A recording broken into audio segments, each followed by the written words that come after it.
agora vamos lá. Mais um tema, como é que você tá? E aí, Dri, eu tô ótima, e você? Tô bem, eu tô viciada nesse podcast. Eu tô viciada nas nossas conversas e quando a Eu gente demora também, muito tempo para fazer, eu falo, ai, tô sentindo falta de alguma coisa que eu preciso muito e e é se voltar deixar, aqui a para gente fica conversar. aqui 3 horas. Se deixar, acabou. Pois é, e é um momento muito legal, ativa vários sistemas aqui na minha cabeça. Eu me sinto super recompensada, é uma sensação boa de conforto e tal. Eu acho que tem tudo a ver com o que a gente vai falar hoje, hein, Cá? Com certeza, com certeza. E vamos fazer esse bate-papo aqui para conscientizar as pessoas sobre o que é vício, compulsão, como que começa, o que que gatilha, quais são os sistemas envolvidos nisso.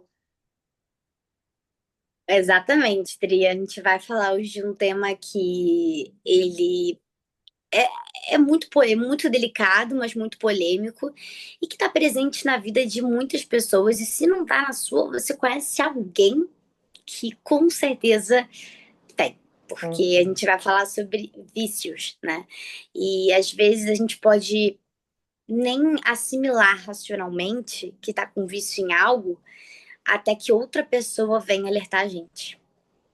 Olha só, às vezes é imperceptível, né? O vício, a gente não percebe. Falar, é uma mania, é um jeito de aliviar os problemas. Imagina, eu tô no controle, não vai Eu tô no acontecer controle. nada de mal com isso, né? E aí a gente observa que não é bem assim. Tem coisas que acontecem na nossa vida e que quando a gente perde o controle, né, de algo que e está trazendo um conforto imediato, acende uma luzinha e fala: ai, já sei o que está acontecendo aqui, estou viciado em alguma coisa, né? E aí o pessoal fala, gente, é bebida, psicotrópico, né? Os psicoestimulantes, enfim. Às vezes tem outros vícios. E muitos outros que a gente acha muito que tem o controle. Jogos. E não Uhum. só jogos de videogame, gente, jogos de celular. Também é uma coisa que as pessoas não falam muito, mas tem vício realmente em jogos, né? Não só aqueles jogos como, né, o As Tigrinho, o bets, né? Poker, exatamente, mas jogos também que a gente acha ali que não tem risco nenhum e vicia, né? Até as redes sociais, né? Causa uma ansiedade muito grande, por exemplo, quando o Instagram fica fora do ar durante um certo tempo, ou o WhatsApp, o que a gente mais vê são aquelas pessoas que falam, meu Deus, o que eu vou fazer agora? Né? E aquele desespero, né, Adri, do que eu vou fazer agora? Uhum. E até que ponto isso é normal, isso não é, né? Eu sempre falo isso, sempre nas nossas conversas, até que ponto isso é normal, isso não é, né? Mas Até que ponto. é uma pergunta crucial, é essencial para é uma pergunta quase que uma psicoeducação, né? A gente precisa fazer essa pergunta de vez em quando. Exatamente. E até eu posso me usar de exemplo, né? Uma época que eu não estava muito bem, né? É porque também a gente tem essas fases, né, Adri? A gente também tem essas Somos fases também. humanos, né? Seres E imperfeitos cuidando de pessoas imperfeitas. exatamente. E É aí o que isso. acontece? Você começa ali, não, vou tomar um drinkzinho, gente, eu não pareço, mas eu sou maior de idade, né? Eu vou tomar um drinkzinho, eu vou tomar uma coisa ali, um vinhozinho, e para relaxar, né? E aí depois, enfim, quando você vê, você acaba tendo um hábito Uhum. dia a dia, e quando você vê aquele hábito, vira uma coisa que até que ponto, né? Até que ponto você tá ali uma vez, até que ponto você tá todos os dias, né? E a gente não tá Uhum. falando todos os dias de escovar o dente ou de fazer coisas assim, a gente tá falando de coisas que são danosas. Por exemplo, um jogo, ele é legal para distrair, né, durante um tempo, né? Se você tá com a cabeça muito ali, é bacana, mas se você começa, por exemplo, a deixar a procrastinar tarefas do seu dia a dia para você ficar jogando, aí começa a ficar danoso. Então é aí que a gente tem que começar a perceber, entende? Quando começa, peraí, será que eu tenho tanto controle quanto eu imaginava? Ou será que aquilo tá com mais controle do que eu? Uhum. Sabe que um parâmetro aí para a gente entender o que é liberdade na nossa vida, liberdade é tudo aquilo que eu consigo controlar, né? Liberdade é a capacidade de controlar antes que as coisas nos controlem. Então, a capacidade de dizer assim, não, não vou beber hoje porque isso não vai fazer bem para mim. Aliás, estrelinha aqui, pessoal, né? Não existe dose saudável de bebida, de cigarro, de maconha, do que vocês quiserem aí, tá? Existe uma intervenção no nosso corpo, vai gerar uma mudança e ela pode ser menos danosa ou mais danosa, tá? E é até o que eu falo, quanto pior psicologicamente a pessoa tá, o efeito da bebida é pior no seu organismo. E, infelizmente, a maioria das pessoas que recorrem à bebida recorrem como uma válvula de escape. Mas se você, quanto mais mentalmente você não estiver bem, ferrou. Ainda mais quem mistura remédio com bebida. Aí, gente, aí acabou. Aí é ladeira abaixo, né? Então, a gente tem que ter esse olhar também, né? De até onde essas válvulas de escape, né? Por exemplo, pessoas que gastam o salário inteiro com jogos, né? Então, assim, até que ponto os vícios eles são saudáveis ou não são, né? Até em coisa, gente, bebida, por exemplo, até que ponto você tá bebendo Coca-Cola e deixa de beber água. Acontece, gente. Também tem coisas de vício, de refrigerante, de coisas assim, né? Então são pequenas coisas que a gente realmente passa por despercebido, que são aparentemente, né, banais. Só que se você vê, aí passa dia, você não bebe água, até que ponto isso é saudável? Até exercício físico, se você faz demais, você tem muita tendência a ter lesões. E esse físico é bom, mas até que ponto, né, Adri? Exato, eu acho que é uma pergunta-chave, repito aqui, né? Quase o nosso processo de psicoeducação, de desenvolvimento, é fazer essa pergunta, tá? Deixa eu entender o que que é normal e o que excedeu, e passou da conta, né? Então, tem dois fatores aí, e fica para a gente refletir aqui, pessoal. É, estresse e recompensa, né?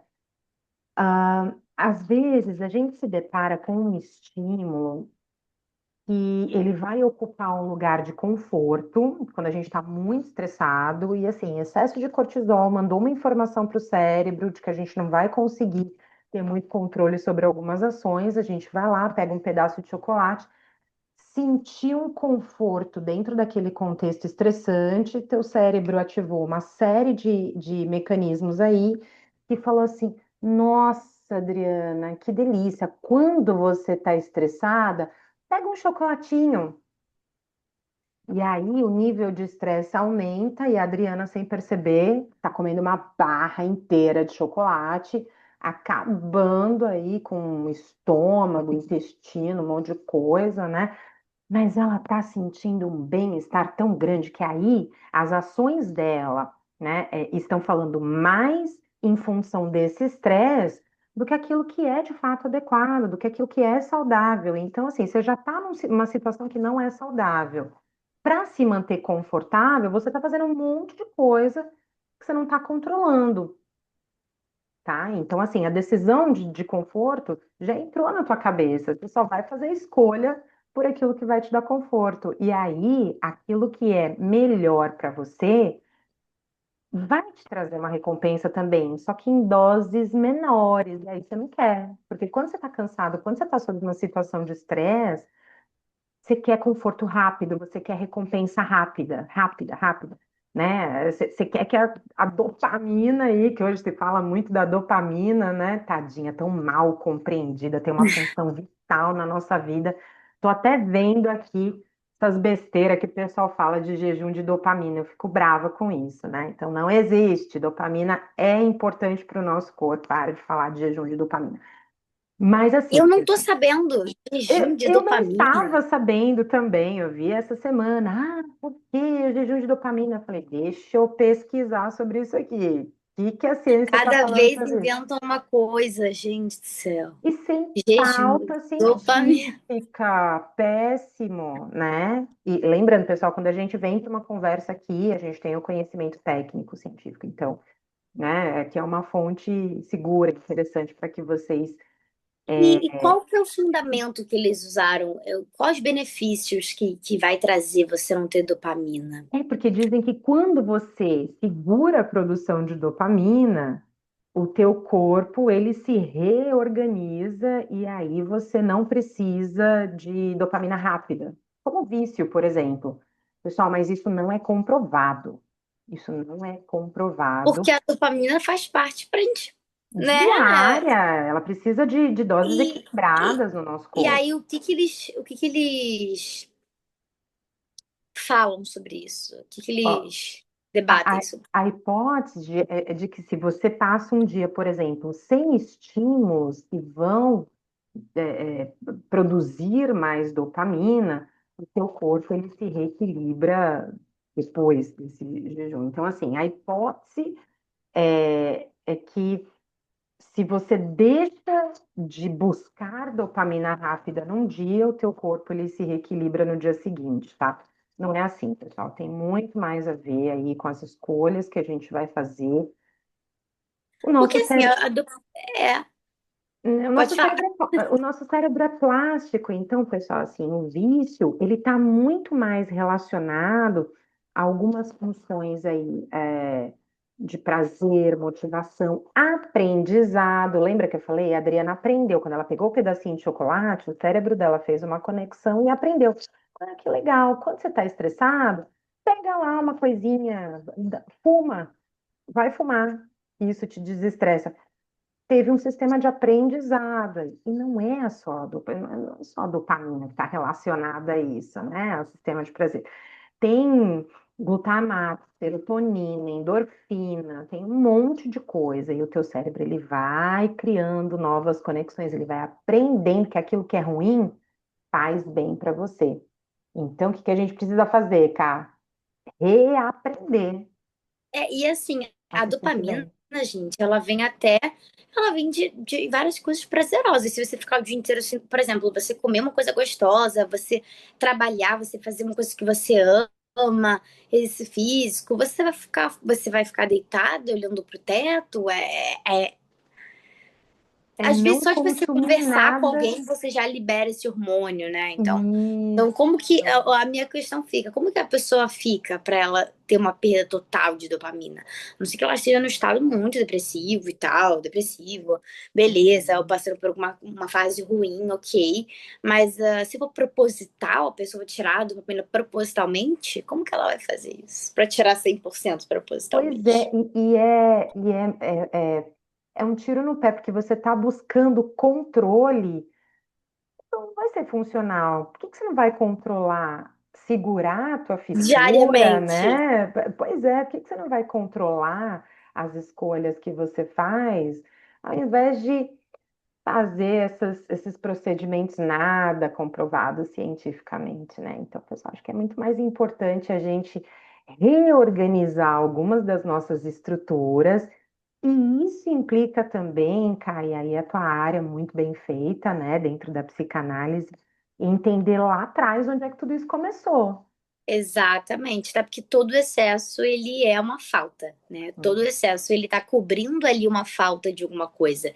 E aí a gente, através da psicanálise, descobre o que que aconteceu ali para aquela pessoa hoje em dia estar buscando tanta coisa naquilo, o que faltou, né? Então, muitas vezes, coisas muito traumáticas na infância aconteceram e até como não ter afeto dos pais pode ser uma coisa para ser preenchida com outra, né? E pode começar desde jovem, né, até adulto, e aí a gente descobre porque a pessoa, o que que leva uma pessoa a ter o excesso daquilo? Porque ela tem alguma falta. Falta de quê? E é isso que a gente tem que descobrir, né, Adri? E cada caso é um caso. Exato. Agora, Cá, como é que fica, assim, pra gente, né? Eu vou te jogar essa pergunta, mas é algo que a gente pode refletir aqui. como é que fica pra gente quando a gente entende o que aconteceu na nossa história? E aí não tem como a gente voltar, não tem muito o que fazer, a nossa história ficou lá, mas ela tem um significado hoje em dia pra gente. Como que, por exemplo, se eu precisei passar por um trauma lá na escola, né, de amigos que foram babacas, enfim, né? Para falar de bullying, esses outros tipos de intimidação. Eu não tenho mais contato com aquelas pessoas. Como eu trabalho isso hoje em dia, no dia a dia? É muito isso, né, Audrey?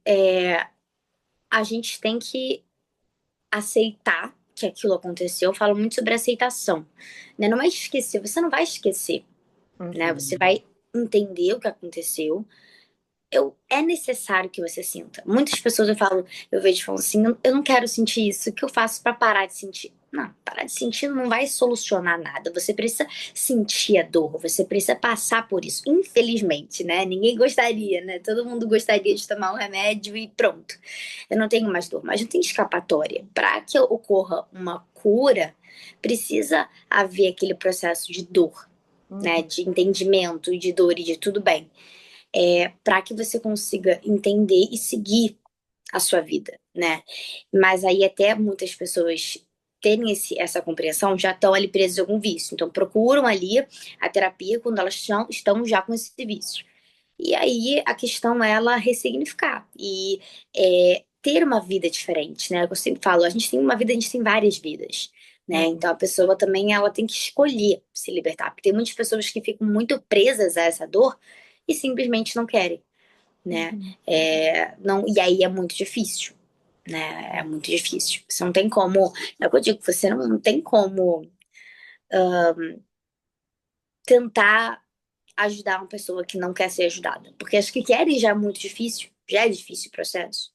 Né? Então, assim, eu parto muito desse princípio, assim, de olhar para aquela dor, porque muitas pessoas às vezes nem olham e nem tem a percepção do porquê. E aí na terapia tem a percepção, aquela coisa de, por isso. E aí lidar com aquilo, lidar com aquele sofrimento, entender que ela tem um outro caminho, né? Então, tem muitas sessões que são muito duras e muito difíceis, mas depois a pessoa vai ressignificando e tá, isso foi uma parte minha e quem você é a partir de agora. Uhum. E não precisar de nenhum recurso que vai desencadear um vício, né? Para não pensar nas coisas que aconteceram. Isso, cara, às vezes quando a gente entende que tem um controle sobre o que a gente pensa, o que a gente sente, talvez não tanto controle assim, mas o que a gente pensa sobre uma determinada situação, talvez até isso te traga mais conforto do que a própria droga, né? Do É, que o até próprio porque ciclo é estimulante. algo momentâneo, né? Por exemplo, é vamos dar um exemplo aqui, né? Quem é viciado em algum remédio e aí sai de casa com o remédio porque se sente mais seguro. Porque teve, por exemplo, uma crise de pânico na rua, é, ou teve alguma coisa, e aí, por medo de ter, a pessoa sempre sai com remédio. A pessoa, ela acha, de certa forma, depois de tanto tempo ali, que o vício você vai fazendo ali direto. Ela acha que ela vai estar segura se ela tiver com remédio. Então, se um dia ela sair na rua e falarem, olha, você não estava com remédio, aconteceu alguma coisa? Porque se no meio da rua avisarem para ela pode dar aquele tilt de, meu Deus, e acabar Desestruturada. tendo a crise de pânico sem de fato estar tendo. Mas só pelo medo inconsciente ali de. Mas quando ela vê, depois, se ela chegar em casa e alguém falar, olha, você saiu sem remédio. Aí ela vê que ela tá no controle. Aí ela vê que ela tem o controle, né? Aí ela vê que o controle não tá 100% na mão do remédio, né? Claro que é, são fases e fases, mas, né? Tem pessoas que acabam aquela fase, mas que continuam ali com medo, né? Continuam naquele estado de alerta. E é uma maneira, por exemplo, da pessoa virar e falar, caraca, né? Porque muitas vezes, quando eu trabalho vício e compulsão, em psicoterapia, eu vejo o psicoterapeuta como aquela pessoa que está ajudando a tirar a rodinha da bicicleta. Então, a gente vai tirar uma, que ali está equilibrado, né? Você não vai... Porque, pessoal, o craving, né, que é a fissura, que é a abstinência, né? Quando a gente está tirando algo, está readaptando o nosso corpo de diversas formas, isso causa sofrimento, causa uma queda, uma recaída. E isso não é fraqueza, tá? Vamos deixar bem claro aqui que isso faz parte do processo de você se reerguer, de você se fortalecer. Mas, via de regra, em terapia, quando a gente fala de compulsão, de vício, eu entendo que a gente vai aos poucos ajudando nesse equilíbrio. Olha, você pode andar, você pode se equilibrar, e a gente está tirando as rodinhas aqui, né? Até aquele momento que a É, gente começa a pedalar, olha para trás, não vê ninguém e fala, nossa, eu estou me equilibrando sozinho. Um pouco exatamente, dessa exatamente. analogia. A gente começa com uma avaliação inicial, um processo de psicoeducação para entender em que momento o vício entra na sua vida, mas aos poucos a gente vai te oferecendo ferramentas, né? E vai ativando outros aspectos da sua vida para que você olhe para trás e fale assim, nossa, não tem ninguém me segurando, eu estou indo sozinho, eu estou me equilibrando Sim, sozinha, né? é bem isso, assim. E sobre todas as questões, né? Assim, é, eu acho que também uma coisa legal é trocar, né? Para quem tem aquele hábito de comer muito, ou de, é, por exemplo, tô ansioso, vou comer muito, tô ansioso, vou acender o cigarro. Tá ansioso, por que você não vai tomar um banho? Por que você não vai correr? Por que você não vai ler um livro? Então, também trocar alguns hábitos por outros. E aí, né, sempre tem aquela resistência do, ah, mas acho que não. Mas tenta. Você não vai saber se você gosta se você não tentar, né? Uhum, Então tenta, e não quer dizer que vai ser fácil, né? É o que eu sempre falo, a gente nunca romantiza aqui, não, não é fácil, a gente sabe disso. uhum. Mas se a gente não tentar, a gente não vai saber que existem outras coisas prazerosas e que vão ser saudáveis para sua vida, né? E só de ser algo saudável é um autocuidado. E só de ser um autocuidado com nós mesmos, já por si só, eu acho que já traz um sentimento, pelo menos, né, Adri, não sei você, mas se eu como alguma coisa que eu sei que faz bem pro meu corpo, se eu faço alguma coisa que eu sei que vai ser bem para mim, mentalmente ou fisicamente, já me libera hormônios de felicidade, de, Sim. né, porque eu sei que eu tô fazendo algo para mim. Eu me sinto poderosa, assim, depois que acontecem algumas coisas na minha vida, né? Eu tenho aqui em casa muito o hábito de fazer essa pergunta, seja para o meu marido ou ele faz para mim, enfim, quando a gente está comendo uma sobremesa e de repente, tá tão gostoso, vou pegar mais um. A gente sempre se pergunta, né?